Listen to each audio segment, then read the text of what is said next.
From unsolved mysteries to unexplained phenomena, from comedy gold to relationship fails, Amazon Music's got the most ad-free top podcasts, included with Prime. Because the only thing that should interrupt your listening is, well, nothing. Download the Amazon Music app today.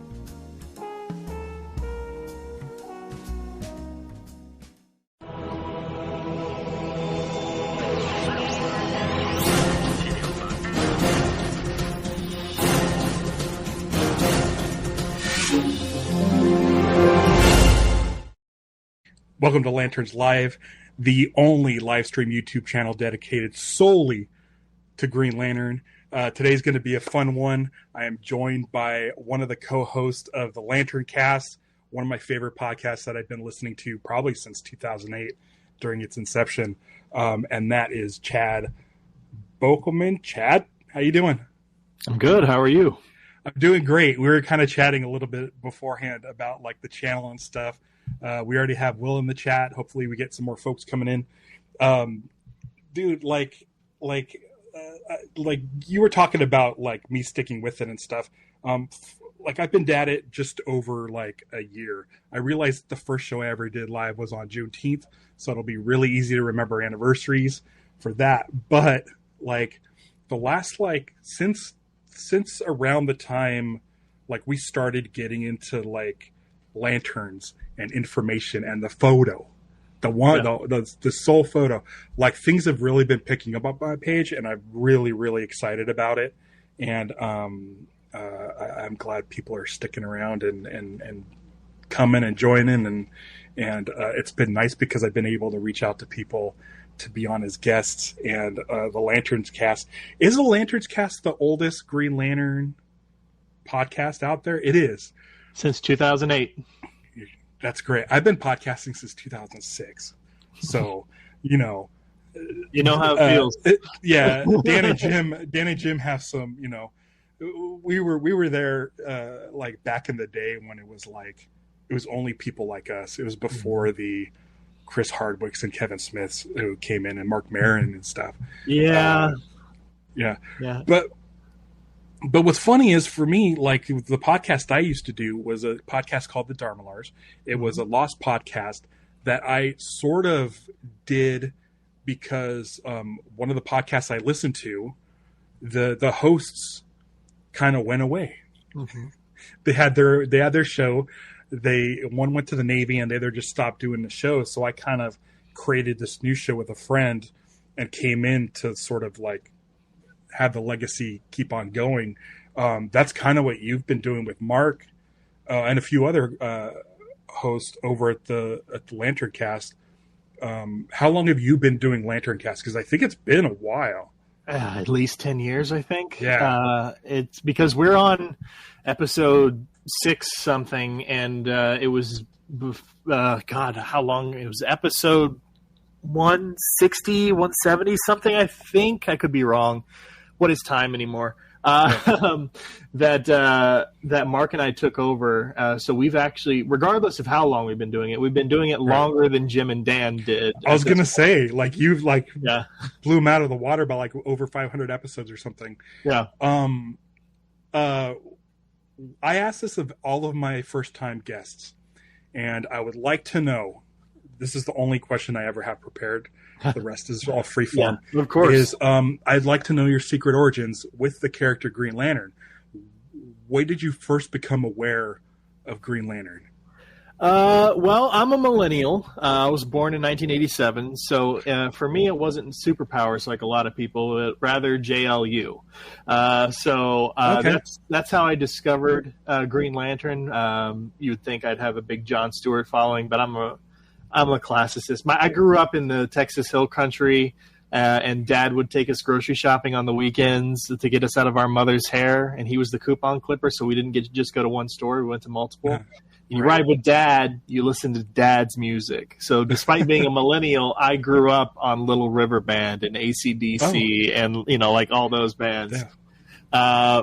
And because of that, I have an appreciation for the older things, and I think that followed me when I got into Green Lantern finally, because I was into Hal and Alan and even the comics code and all that's all the comics history. But anyways, that was my first exposure. But I do remember, I can't remember what movie I went to go see.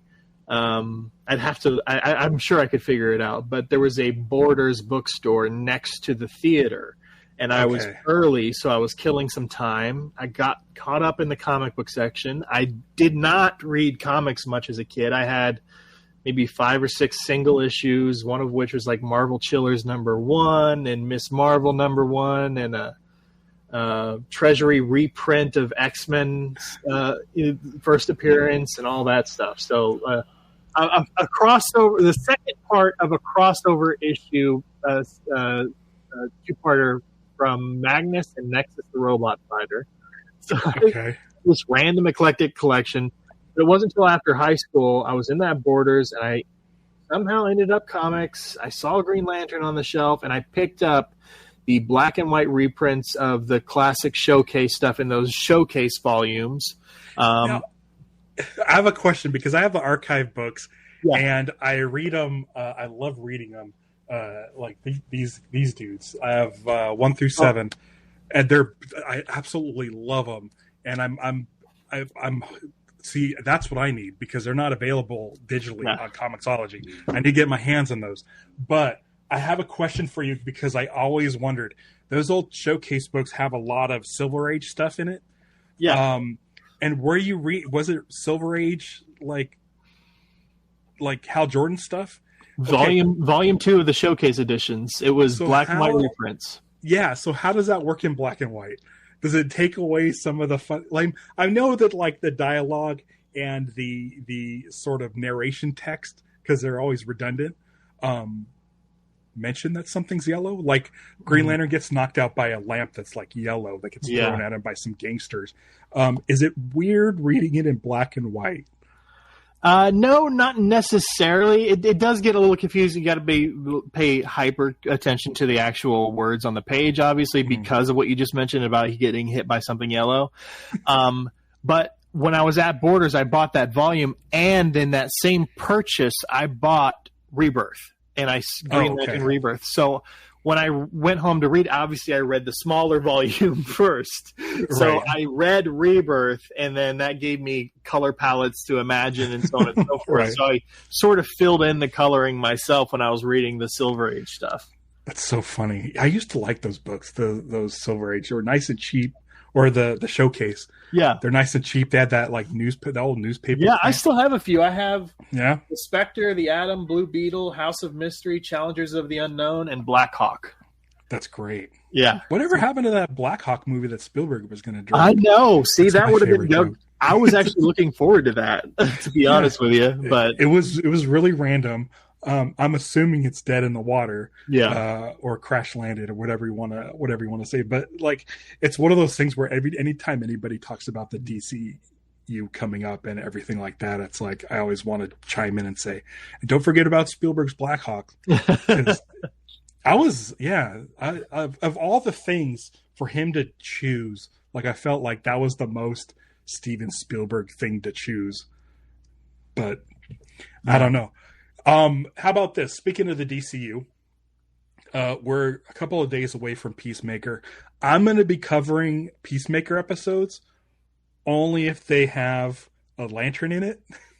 Oh, God, So I gotta watch it Thursday night, and then if it shows up, I gotta quickly set up a studio for the following morning. So maybe I may or may not have an episode this Friday. We'll see. But what are your thoughts on? Now I know your thoughts. I've listened to your episode, but what are your thoughts on Guy Gardner? Perfect, man. I was. I'm not a very active participant in the theater in terms of. Well, first of all, I hardly go to the movies these days, but when I do go, I'm not the person that stands up and cheers. I don't, clap at the end of the movie. I'm not making a bunch of noise. I'm just, But when Guy came on the screen and saved the kid, I literally said yes out loud in the theater because that I think. The whole Kyle Chandler thing, and to some extent, I agree with Mark and I agree with Byron and stuff. he's too old, and it's something that concerns me. That said, I think Nathan is also too old to play Guy Gardner. Yeah. Yet aside from that, I can't think of a single critique I can level at how Guy was portrayed on that film. So yes, am I concerned about Lanterns? Sure. But because of what I saw in Superman, and I know the tone of Lanterns will be different, but still, it seems like they get the franchise and they get these characterizations. So I have a little bit more faith that despite the critique of Kyle Chandler being so old, I think we're going to get a pretty damn good adaptation. So I loved the Superman movie. Yeah, I really enjoyed it. Saw it twice, which I'd never do. I never go to movies more than once. Saw it twice, loved it, and the entire time, not once did I think of Nathan Fillion's age. Mm-hmm. He encapsulated a Guy so perfectly, and that moment when he saves the kid, like that's Guy. Yep. Like he's portrayed the entire movie as an asshole, and which is great. And for people who aren't familiar with the character, they're probably thinking like, seriously, what's with Green Lantern? He's just like this asshole. But at the end, he knows what he has to do what's right, and he does it, and that's Guy Gardner. Mm-hmm. And that thing that he told Lois when she said, like, do I think Superman's here to take over the planet and whatever it is he said? No, probably not. But if he is, that's exactly the kind of thing the Green Lantern Corps recruited me to protect against. And I was like, a guy's an asshole, but he takes his job very seriously. Right. Guy, it's funny because you like, is it Young Justice where Hal and John both in unison say no to Guy Gardner? Yeah. But you know that they need Guy on their side during a fight. Yeah. He's just maybe not the first choice because you got to put up with that. You have to put up with him before you get to that. Like, he's a genuine hero. Like, the Green Lantern rings, they go to people who deserve it, and Guy deserves it. It's just, he just happens to be an asshole, and, you just kind of put up with it for a little bit. But when it comes down to the nitty gritty, when you're in the fight, like, he might be the Guy Gardner. He might be the Green Lantern I'd want on my side, would be Guy. I feel like you kind of need that. He runs so hot. It's just one of those things where he, Hal kind of doesn't look before he leaps. He's kind of a go-getter, but Guy really is just like a blunt instrument. He's just like a force to be reckoned with. And, I like those Riddick movies. Like, Riddick's not a good guy, but in the situation, that's the dude you want on your side, is like someone who's just going to like really go in head first. We got a couple comments here. Dave Brown says podcast core. Yeah, let's do it. Will says, what's it like running GL June every year? How far do you plan? Why is Green Lantern's podcast so difficult to work with? Just want to say thanks for always and being so welcome to new creators. Let's talk about GL June for a little bit. So I cannot take credit for the idea for two reasons. One, because our friends at different podcasts, mostly the Fire and Water Podcast Network, started doing JL May for a long time, several years ago. For those of you catching up, I guess, the podcast networks have been around for years and years and years, but Fire and Water started a while back.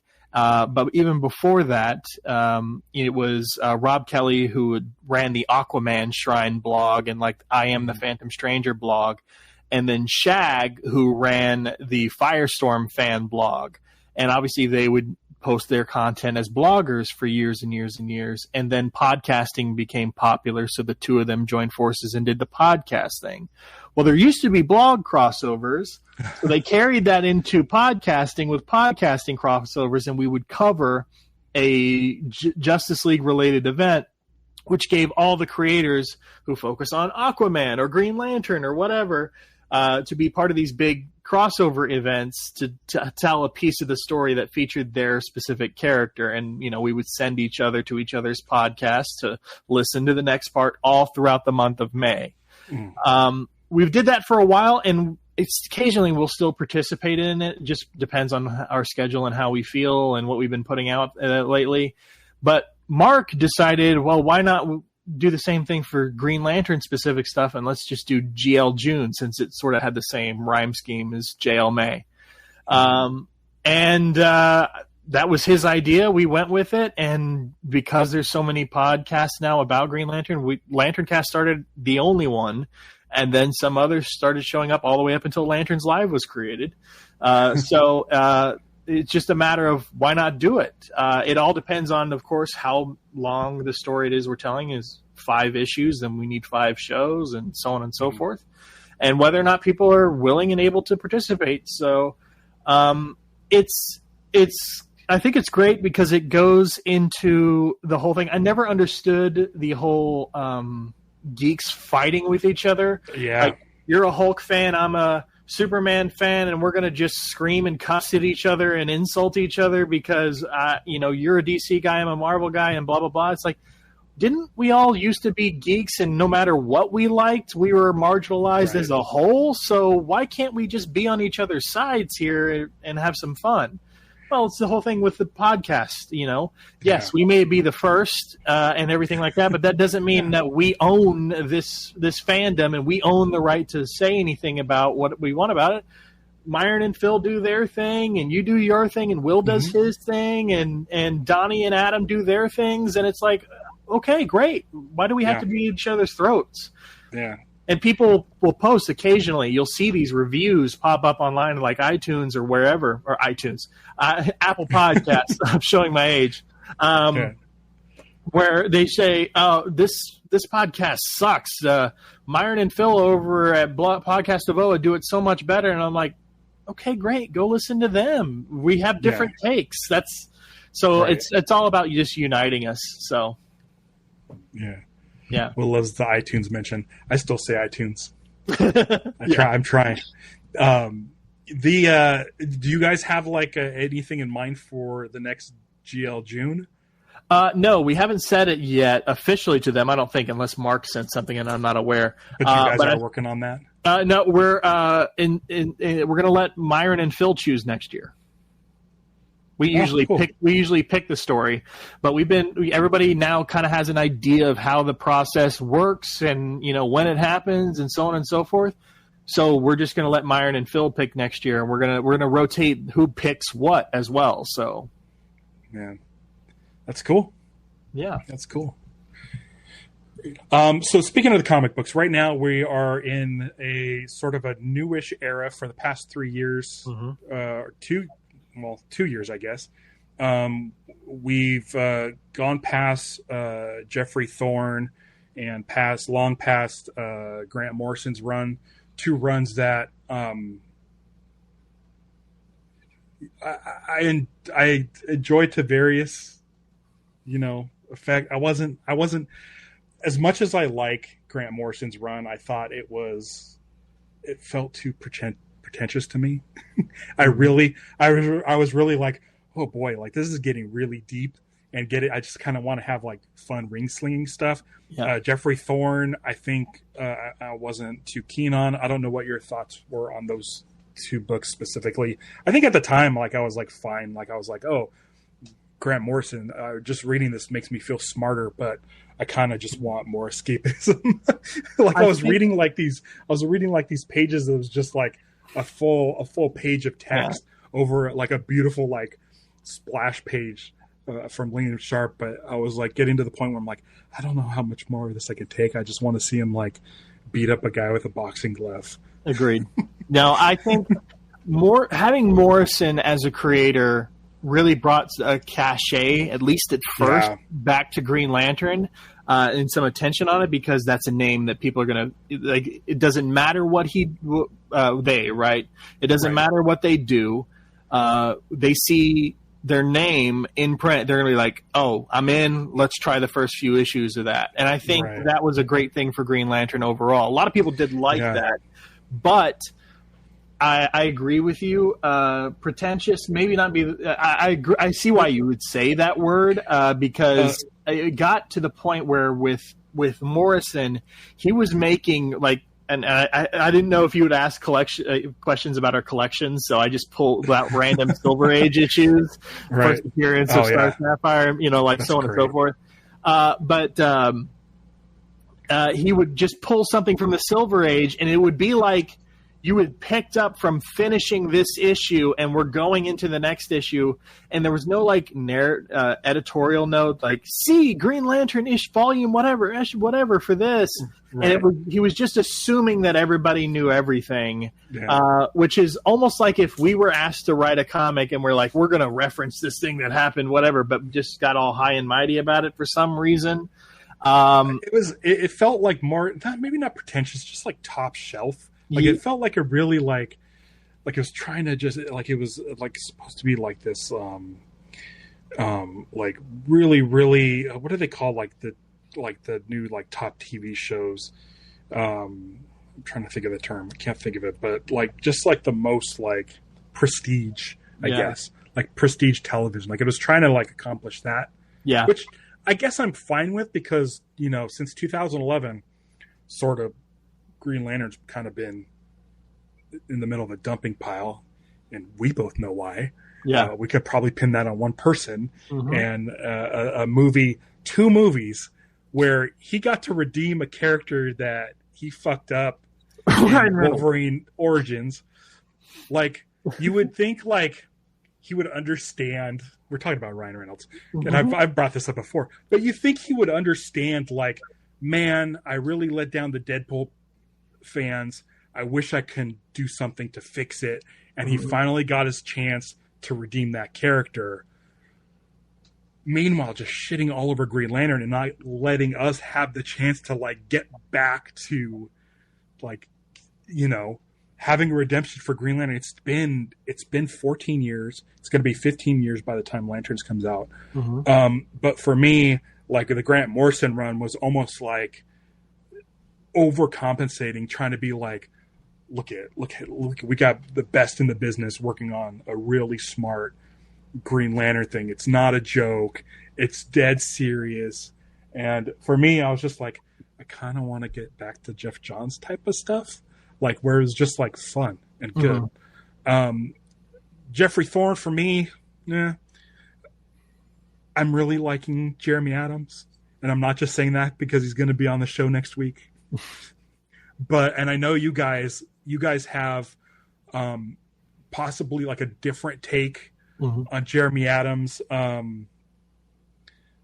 Maybe you're not like as enthusiastic about it as I am. I'm just happy to like have like two like regular Green Lantern books, like Green Lantern and Green Lantern Corps.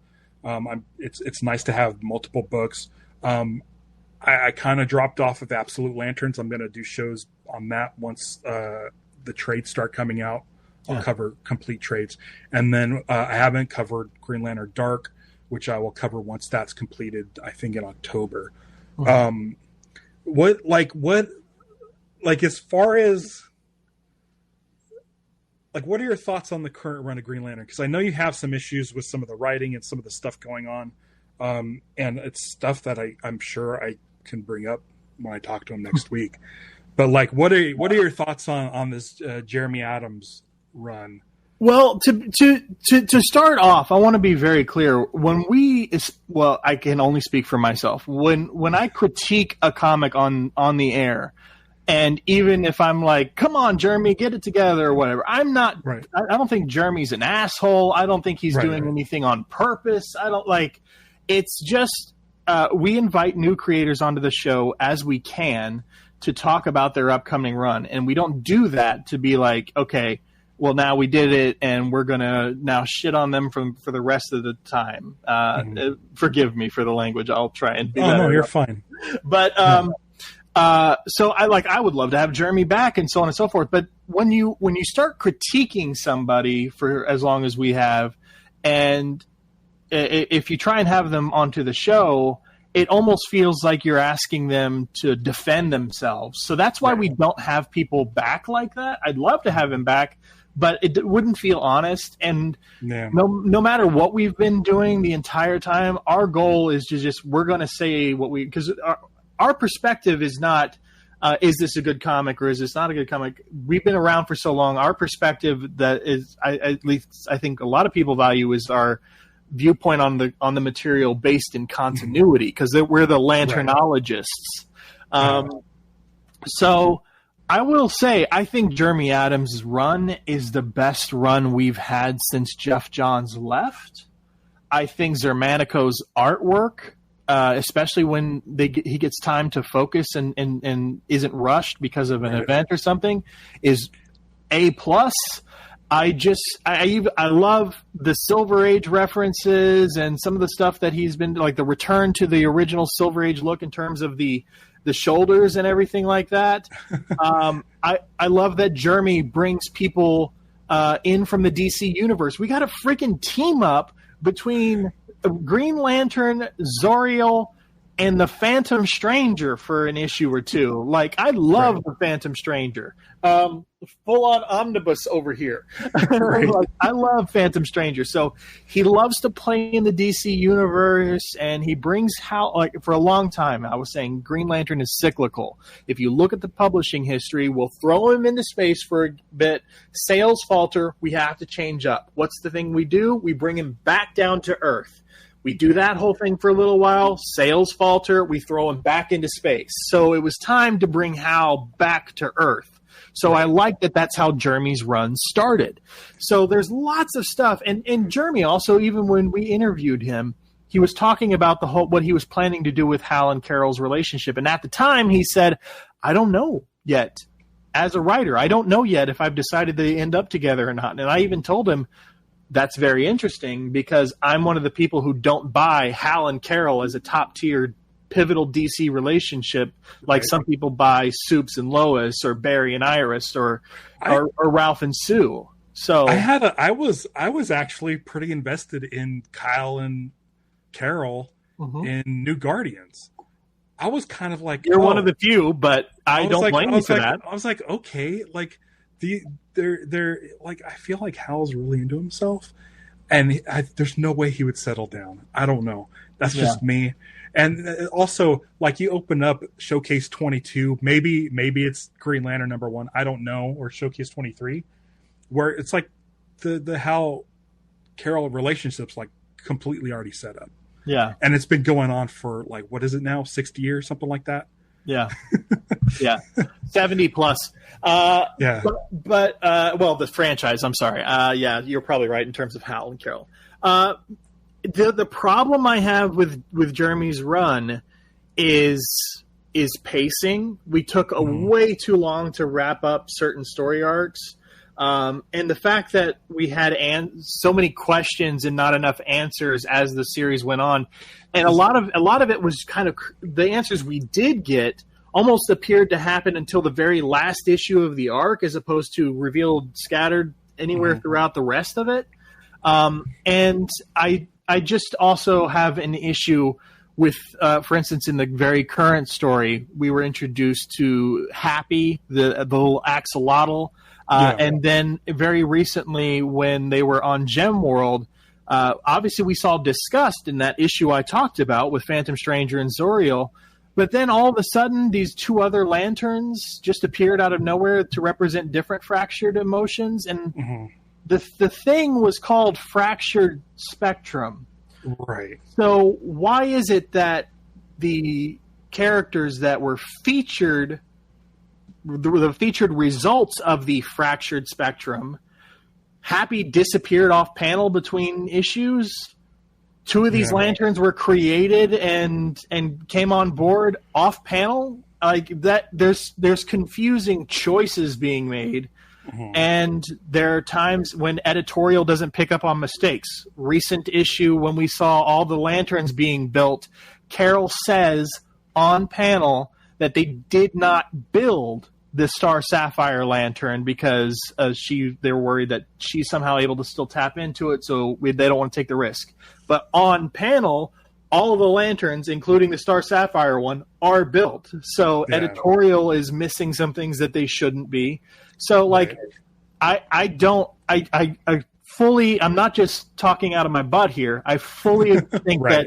that Jeremy Adams' run is the best we've had since Jeff in a long time for lots of reasons. Yeah. But the issues that I just stated just keep piling up, which makes me more and more frustrated. One of the things I want to ask him about that too, and you mentioned pacing issues. I think it was issue 3 of his run of Green Lantern, the main book, where it already had to be part of some major DC crossover that was going on. And I wonder how that really fucks with his design. Like, here he is trying to do this book, and I think he had something like 3 different major crossover events that he had to like bring into his story, and like, I'm assuming like just muck everything up. Like, I really want to talk to him about that. And I'm hoping with it seems like once like kind of that stuff was done, when we got to issue 25, we're done with issue 25.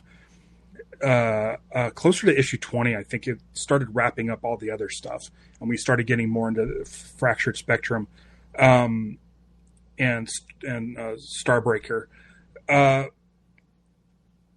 It's been announced that after Green Lantern Corps number 10, Morgan Hampton will be writing that series on his own.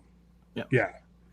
So I'm kind of hoping, to your point, that like this will allow him to focus more on Green Lantern and sort of like get everything in focus and really, really like address some of these things.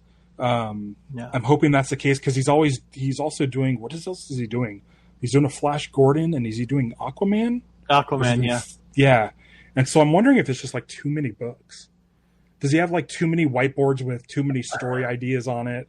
Now, obviously, we know that people get picked for projects and stuff way before we even hear about the projects. But even considering that, I don't think those could be considered a legitimate factor, because we were having problems before he could have even theoretically been told about these new projects on his plate. Yeah. Because we've been at Green Lantern long enough. So I think there were cracks in the armor before. But again, it's something I always wrestle with in doing our coverage, because I don't like it to sound like we're piling on or something, because then people get the idea that we just hate everything we read. Right. But it's hard when you're talking about a podcast that, for the most part, once a week puts out an hour and a half of content. When you really like something, you don't really just spend a ton of time talking about it. It's when something disagrees with you, you not only talk about it, you explain why. Go over. There's all kinds of talking points that you get out of something you disagree with or dislike, as opposed to your liking. But I do try and balance it out with saying, either starting with what I liked or circling back and just being like, hey, I love this, this, and this. But in terms of being able to, in terms of talk time, it's the negative stuff, unfortunately, that gets a lot of that going. And Core is another book I have some issues with, just because tonally, I'm so confused about what we're expecting. I was the way they started Core, it felt like they were going to do 3-issue story arcs with different main characters for each. Kind of like an anthology series. Right. Each one with their own different artist, which I was like, great. That means they could keep up with the book and, not get spread too thin. But I think it was like issue 6 or something where it like broke that mold, and there was only 2 issues with Simon and those guys, Kelly and Ellie and Joe and Jessica. They kind of got truncated into like 1 issue. I don't know. I like Core because it's kind of fleshing things out a little bit. It's not as, I feel like it's not as, I don't want to say not as important, but it's kind of just there for me to have just more Green Lantern a month. That's sort of canon. That's sort of tied to the main book a little bit. Like, it's kind of just giving you side stories of what's going on with the other Lanterns besides Hal and John and Kyle and stuff. Like I find it to be like it's just nice to have more. Like I when Grant Morrison was going, it was like I have to wait a whole month to read something that I'm just going to be like bogged down. It's going to make me sleepy to read. That was so complicated you would forget what you read last issue. And sometimes sometimes it didn't matter because there was an issue where he gets picked up at the end of an issue by an 18-wheeler driver, and then the very next issue we're in this random bird city with a bunch of people that seems like it's on a different planet. And I'm like, what happened? They would do the nothing against lettering. Letterers I'm sure are very hard workers, but the lettering at points looked like some sort of like medieval font. Yeah, that was like that wasn't like a real defining, sharp enough letter, and it was like a whole paragraph that was really small lettering, like directly over Liam Sharp's art, which is very detailed. And I'm like, I just can't read it. Mm-hmm. Like I'm an old man and I'm using Comixology and I'm like zooming and I'm like, okay, I think I can get the words, but the sentence is so long. I'm like, Grant Morrison's way smarter than I am, and he uses all the big words. And so it's he was also doing that thing that like Marvel does with Thor. You know how Thor has a very specific font to sort of indicate the godly royalty or whatever? Yeah. Well, they were doing that for like all the different lanterns because, and I forget his name, the guy that was a volcano was ahead. Like he had his own font for when he spoke. Volk? Yeah, I think so. Dude, but then he'd introduce these alien species and give them like crazy speech patterns, like Yoda times 10. And so now I'm trying to decipher what these people are saying. And it's just like, man, Green Lanterns have a universal translator. Just stick the little brackets, put them in words I can figure out in a sentence structure that like makes sense to my brain. Like it was such a difficult read. I remember telling my wife, she's like, "Oh, how was Green Lantern?" I said, "I'm like halfway through. I just set it down so I can like process, like to settle my brain." It was a lot.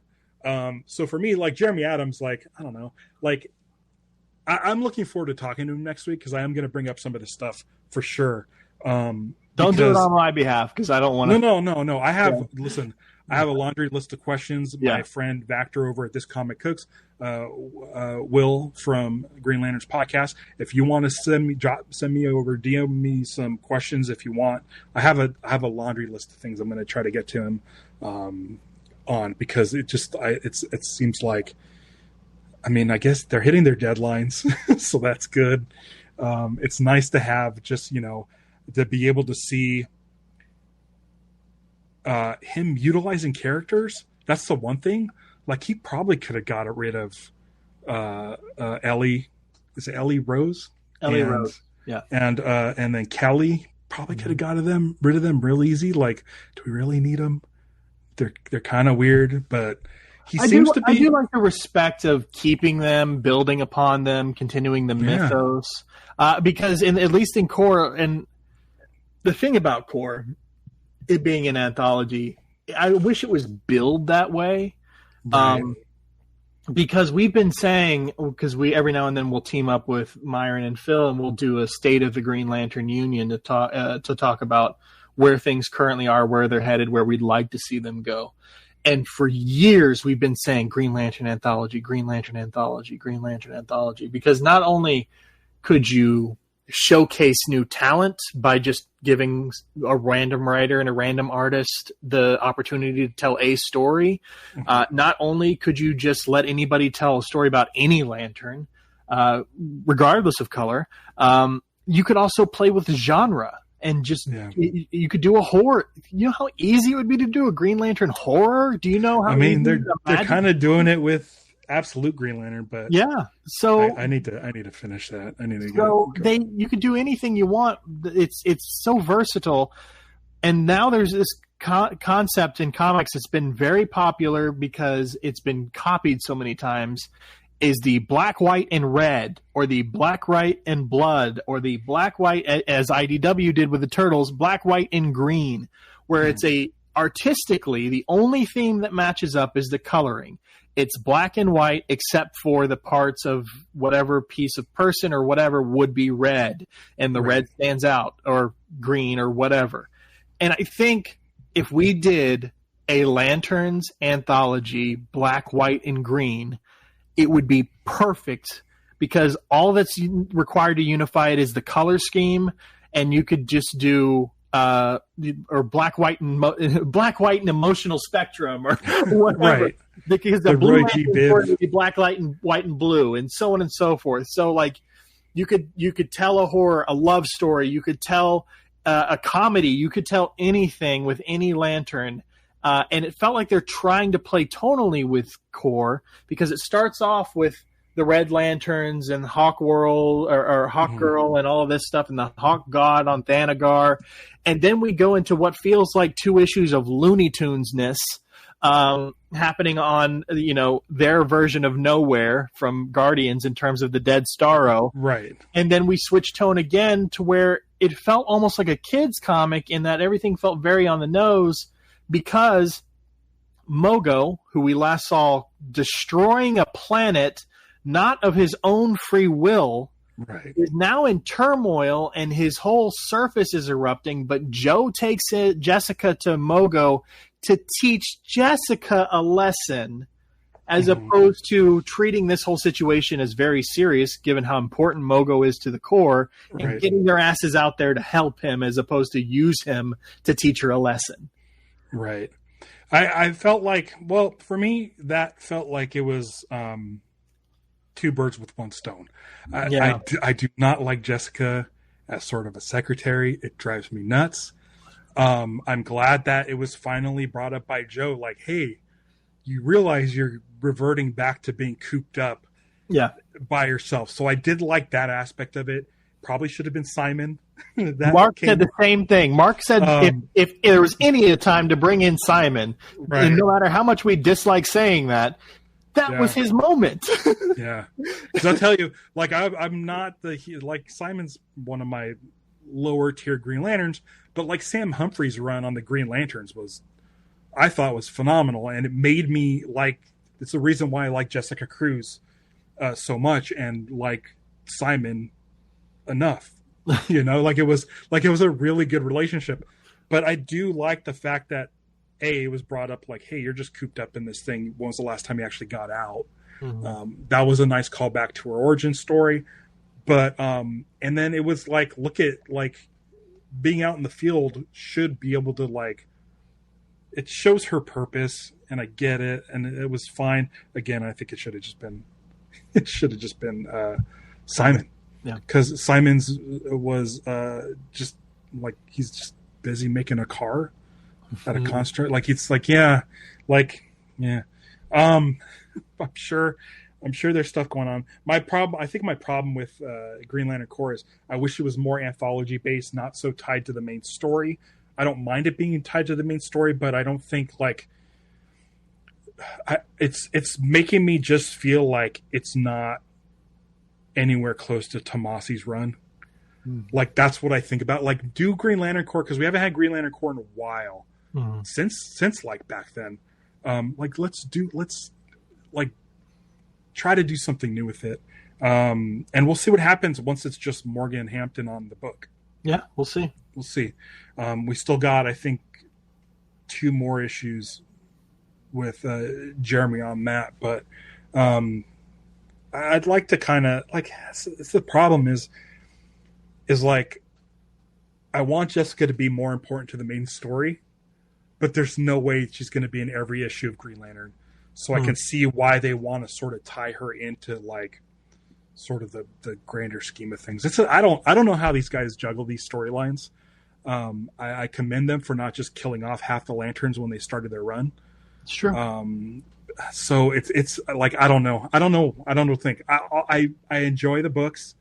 My only real gripe for the last 2 years was the Interceptor flying backwards. It was driving me nuts. I'm like, is there nobody at DC? Is there nobody that can tell these guys, listen? And that's one thing I'm going to talk to Jeremy Adams about, because there is a line, and I was hoping by the time we saw Aya that would be brought up, and it was. I really want to know if that was damage control, or if it was like, it must have been like a few issues of it where the interceptor was going backwards happened, and Jeremy's son was like, oh shit, I didn't see like based on the drawings, I didn't see that I was actually flying in that direction. I thought I was flying away from camera as opposed to towards camera.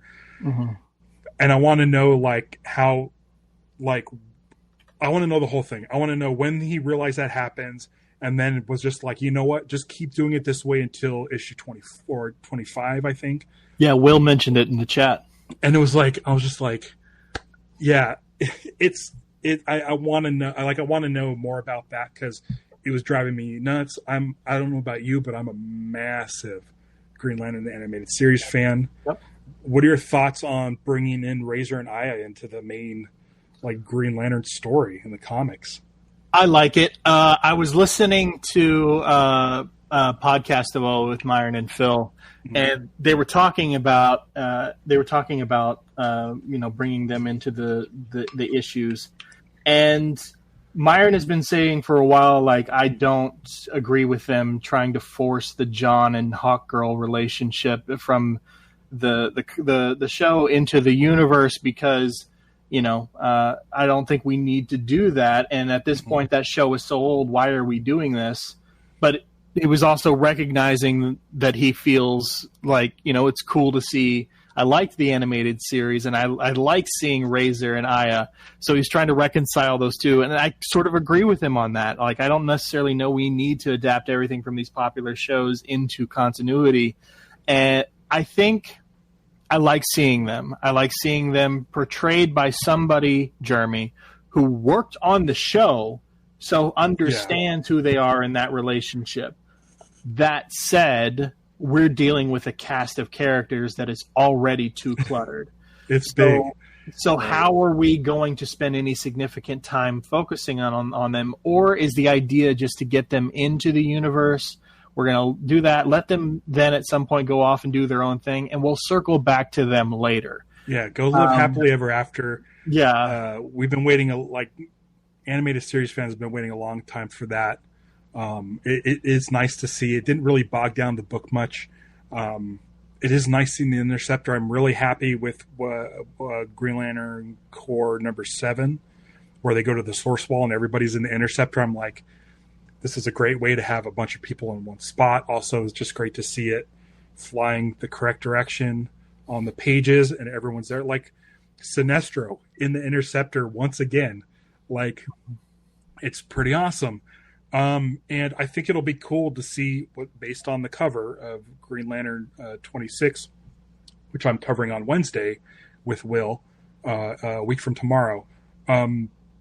All those people in the Interceptor on the outside at the Source Wall riding the entities back to Oa with the Interceptor, like, escorting them, like as Starbreaker chase. Like, all of this sounds like so much fun, and I'm hoping once they get to Oa, maybe Aya and Razor can live with a Mazo at the Earth battery or whatever.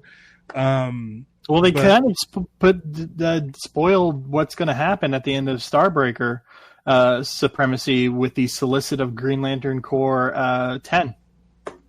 I haven't read it. I try not to watch the look at the solicitations. I won't say anything about it because I don't.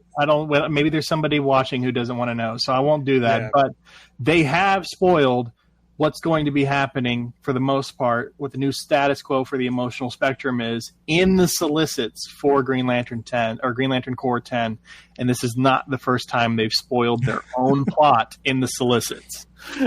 Man, well, I'm going to avoid it then. Yeah. I'll go grab the artwork and I'll post it, and I'll try not to read it. I'm happy to see Razor and Aya. I mean, that's the thing is, there's fans of Justice League and Justice League Unlimited that, John Stewart is a major part, and that's a lot of people cite that as their secret origins to the introduction of the character Green Lantern is John Stewart from that animated series. And so it's like, you have that character in your book. It was nice that they didn't go on too long with the hot girl relationship in this, but I mean, it's a big deal to an entire generation because people are already asking the actors who are portraying these characters in live action, like, are you two getting together? And they're like people want it so bad. It's the people who watched that show growing up are now interviewers. They're people that watch that show inside and out. I've only watched like a handful of episodes of the Justice League animated series. You're missing out. I'm trying to go. I recently started it. I have my HBO Max account. I figure I might as well use it. And I started to do it. I just started like a couple weeks ago. I'm right smack dab in the middle of John being he's in court. Oh yeah, that's one of the first few episodes, isn't it? It's so funny that Kanjar Rowe is in that episode and Kurtwood Smith is in that episode, but Kurtwood Smith played Kanjar Rowe in First Flight, but he's not playing Kanjar Rowe in this. Like, I'm like, that's kind of funny. Like, they're just doing whatever. I'm a fan of Jeremy Adams. I really am. He's hitting the right spots with me. I'm not super.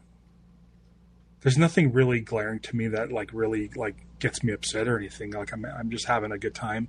I'm glad that there's more than one Green Lantern book. I'm glad I'm able to talk about books with friends on this show. Like, it's been just an absolute blast with Guy Gardner, with 4 Lantern books, I guess, currently going.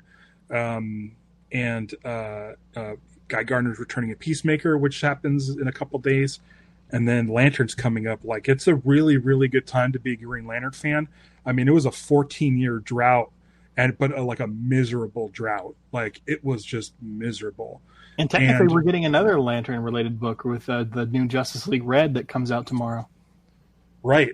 I'm gonna have to check that out. Featuring Simon. It's I think it's 6 or 8 issues. I don't think it's supposed to be ongoing, but if it's successful, I'm sure it's going to. It'll be ongoing soon enough. But Simon is a part of that team, along with one of my other DC favorites, Deadman, and that comes out tomorrow. So great.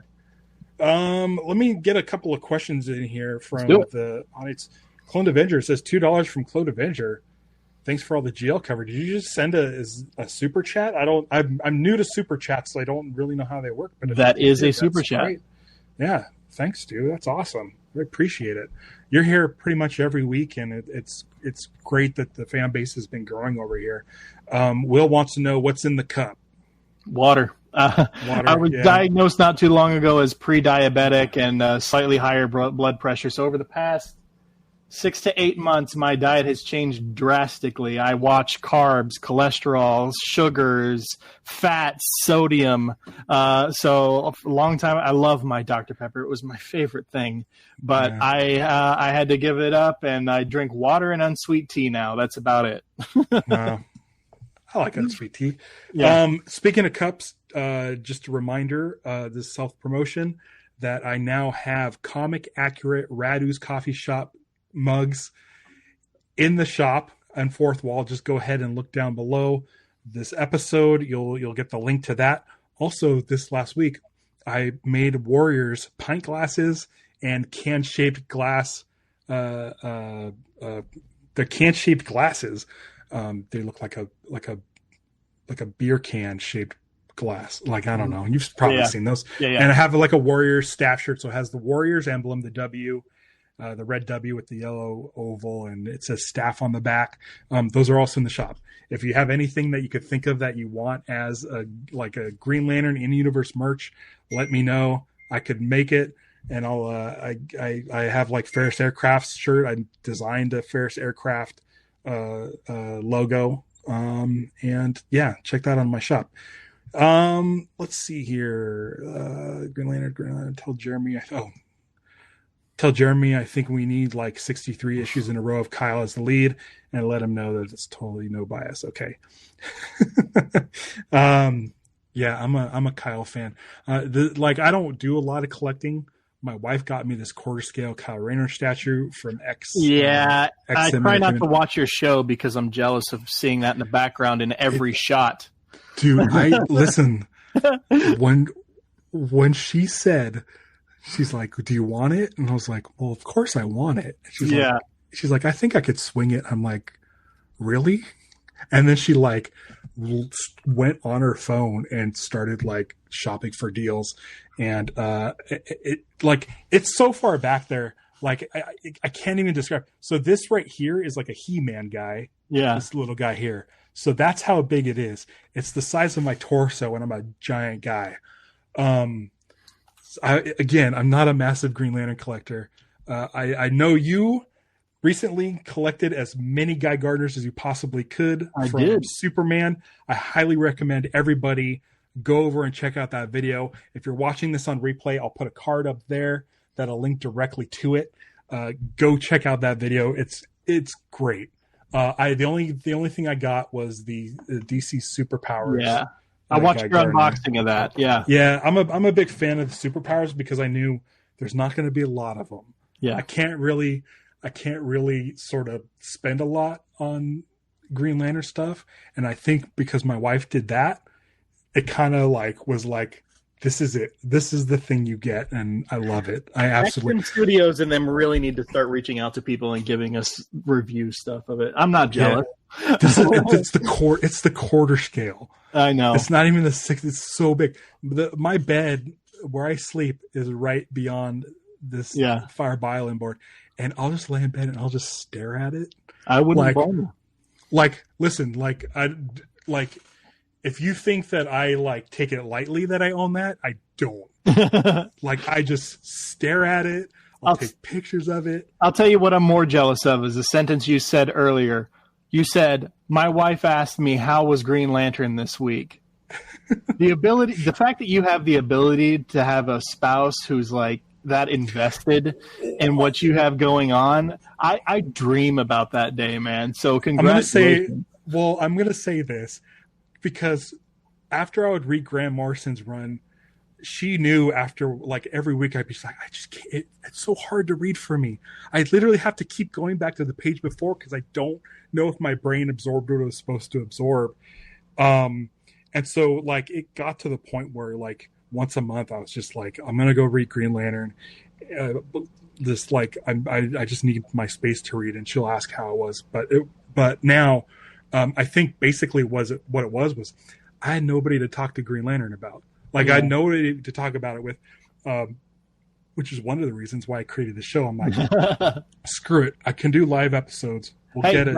That's why the LanternCast exists. Jim wanted to listen to a Green Lantern podcast, but none existed. That's great. Yeah. That's great. Let me see. Man, we got a lot of questions. So if you're gonna show off something that makes me jealous, what about like the first time they crossed over and the introduction of Krona, or what about Guy Gardner's first appearance? Is this John Stewart's first appearance? Oh man, I have. I got to show you my single pride and joy. I pulled it out just for this. Green Lantern, man. Green Arrow 85, which is, you can barely see it. Yeah, there it is. Signed to me personally by Denny O'Neil and Neil Adams. Wow. Do you ever put yours on slab? Do you ever do that? For a while, CGC didn't have signature verification. They just started. So, yeah, they just started. So that's why I've been considering doing this one. But I do have a few things slabbed, yeah. I never really did that. My brother-in-law recently, go check out Cork's Comics on Instagram. He restores comics and gets them kind of back up to like, he can raise the grades a little bit. But I gave him a bunch of my comics. He took my Green Lantern 51, the first Kyle in the costume, sent it off. It was a comic that I've had since I was a kid, and it was graded 9.6, which I was very excited. I can't grab it because it's right behind my two of the PBC sets from the 90s. Yeah. But he went through CBCS to grade my Blackest Night Free Comic Book Day issue 0 signed by Jeff Johns.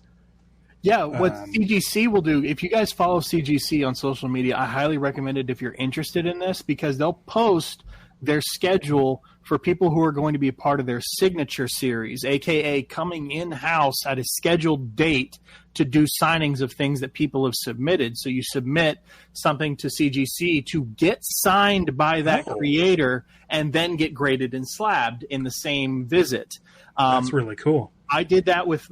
It's over there, but I can't see. It's the Green Lantern 43, the Black Hand, Prelude to Blackest Night, where he... Oh, yeah. That one, signed by both Jeff Johns and Doug Monkey. And then I remember because I told you my first few comics I ever grew up, one of which was Marvel Chillers #1. I sent in my copy of Marvel Chillers #1 to get signed by the guy who did it. So that's awesome. Yeah. So that was fun. People are excited about your cover. I mean, they're great. Yeah. Yeah. Iconic, but I will say one of my other pride and joys is big shout out to the Nodell family, who is Martin Nodell's family, the guy who created Alan Scott. They got in touch with me a while back and sent me this, which just looks like a regular oil, kerosene or whatever lantern that you would get from any place, any camping store. But this is actually one of the ones that Martin used as a prop for his table when he would go to conventions when he was alive. Oh, rad. He had a few of them because obviously the glass can sometimes break in transit, but this is one of the ones that he would use to take to his table as a little prop for his booth in Artist Alley. So I own something that was owned by the man himself. That's amazing. That's that's one of those things that if anything were to happen, that's the first thing you grab. Yeah, that's amazing. Yeah. Wow. Do you want to plug anything? I mean, obviously, everyone who subscribe here should be subscribed to the LanternCast. Mm-hmm. You guys put out stuff at least once a week. For the most part, more. Yeah. We occasionally take a break because you need one, but for the most part, once a week. Yeah.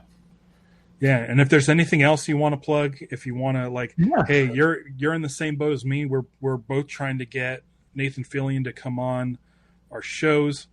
I mean, I got in touch with his agent. He's just not doing press right now for anything. They said Superman. I don't know if he's going to be doing any press for Peacemaker. Mm-hmm. But when when they start doing any sort of drop for Lanterns, I'm reaching out to them again because I think I unfortunately don't have those contacts. I wish I did, but I don't. But I do think it's a waste if they don't reach out to some of us before it comes out.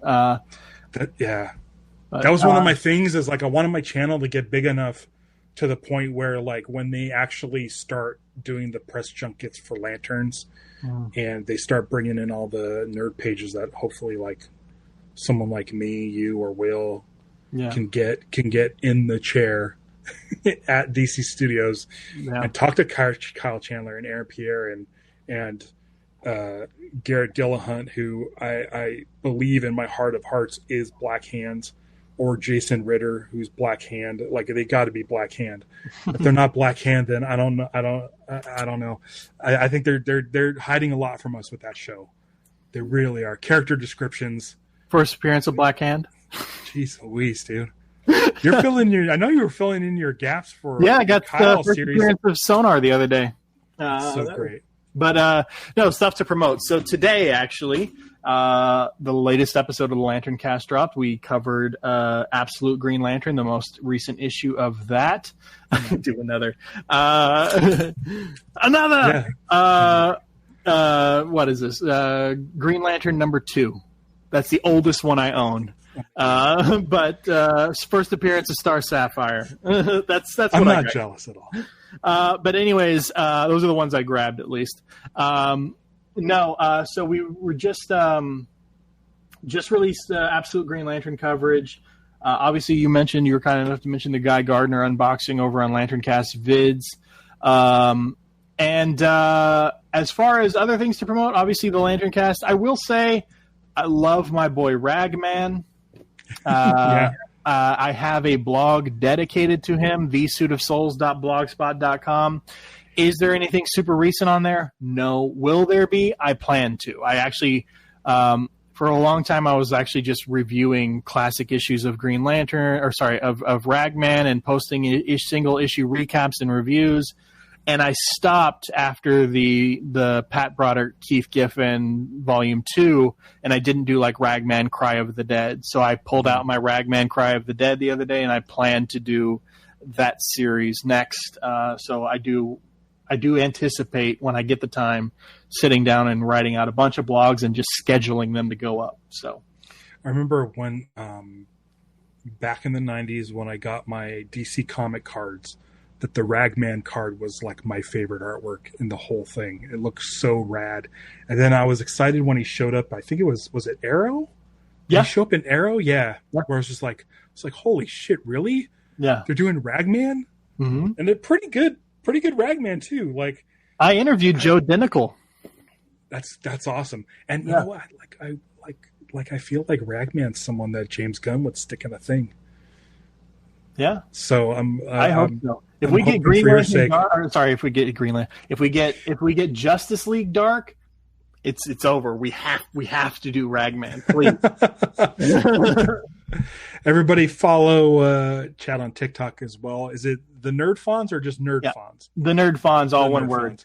I'm not going to create a whole LanternCast account over there. I did the whole Chad has a page and LanternCast has a page on Instagram, on Blue Sky, on Twitter, and so on and so forth. I don't want to do it again.